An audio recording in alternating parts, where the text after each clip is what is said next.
চট্টগ্রামের নন্দনকানন বৌদ্ধ বিহারে ফ্রি চিকিৎসা ক্যাম্প চালু। এটি নন্দনকানন বিহার নামেও পরিচিত। ১৮২৯ সালে প্রতিষ্ঠিত বাংলাদেশের বৌদ্ধদের অন্যতম পবিত্র স্থান। শতবর্ষী এ বিহারটির প্রতিষ্ঠায় বাংলাদেশ বৌদ্ধ সমিতির প্রথম সভাপতি শ্রীমৎ ও গুণামেজু মহাথেরো এবং সাধারণ সম্পাদক নাজির কৃষ্ণ চৌধুরী অগ্রণী ভূমিকা রাখেন।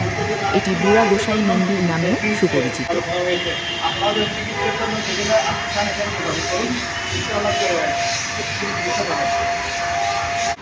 নন্দনকানন বৌদ্ধবিহারের ঐতিহাসিক প্রতিষ্ঠা ও উন্নয়ন।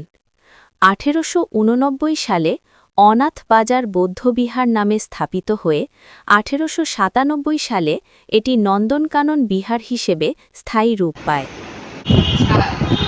আমি হচ্ছে হাটাজারি থেকে এসেছি। এখানে দর্শন করতে এখানে আসতে খুবই মনোরম পরিবেশ। সবাইকে আসার অনুরোধ করছি। দেখি এখানে ফ্রি চিকিৎসার জন্য নতুন একটা ক্যাম্পেইন চালু হচ্ছে, এই বিষয়ে আপনি কিছু জানেন, ধারণা আছে? আমিও এসে দেখলাম, তো এটা খুবই ভালো উদ্যোগ। যারা ফ্রি চিকিৎসা নেবে ওদের জন্য ভালো, যারা করছে তাদেরও অনেক পুণ্যের কাজ। সবাইকে এইসব মানবতা কাজে এগিয়ে আসা উচিত। ধন্যবাদ। যারা এটা চালু করছে তার জন্য শুভকামনা। ধন্যবাদ আপনাকে। হচ্ছে ভিতরের দৃশ্য, এখন বর্তমানে কারেন্ট নাই, ভিতরের দৃশ্য দেখেন, খুব চমৎকার। অনেক কাজ সামান আছে, বর্তমানে কাজ রানিং চলতেছে এখনো।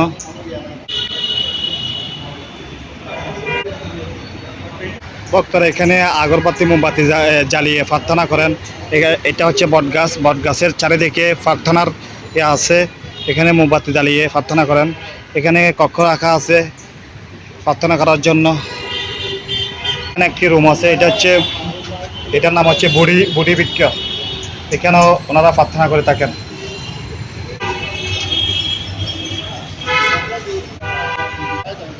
এখানে আমাদের মন্দিরের অনেক বিভিন্ন দেশের বুদ্ধ মূর্তি আনা হয়েছে, রাখা হয়েছে।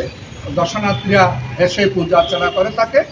এইটার ইতিহাস যদি আলোচনা করতে যায়, অনেক ইতিহাস রয়েছে, বর্ণনা করা উচিত। এটা অনেক জ্ঞানী গুণী ভিক্ষু সংঘ ছিল। এখান এক বর্তমান তাই শ্রদ্ধেয় বনবান্তে প্রায়ত অর্হতপ্রাপ্ত বলে থাকে।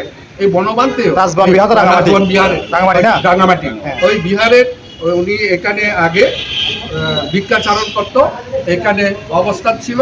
এখান থেকে শিক্ষা নিয়ে যে বনবান্তে রাজবাড়ি বিহারে অবস্থান করে। ধন্যবাদ।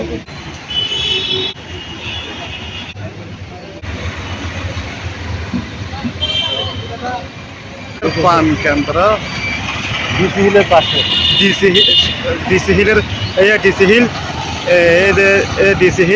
ডিসি হিলের একদম পাশে চট্টগ্রাম বৌদ্ধবিহার। ঐতিহাসিক বৌদ্ধ মূর্তি। ১৯০৩ সালে চট্টগ্রাম জেনারেল হাসপাতাল নির্মাণের সময় মাটি খননকালে একটি প্রাচীন বৌদ্ধ মূর্তি পাওয়া যায়, যা পরবর্তীতে বঙ্গীয় বা বাংলাদেশ সরকারের সহায়তায় এই বিহারে স্থাপন করা হয়।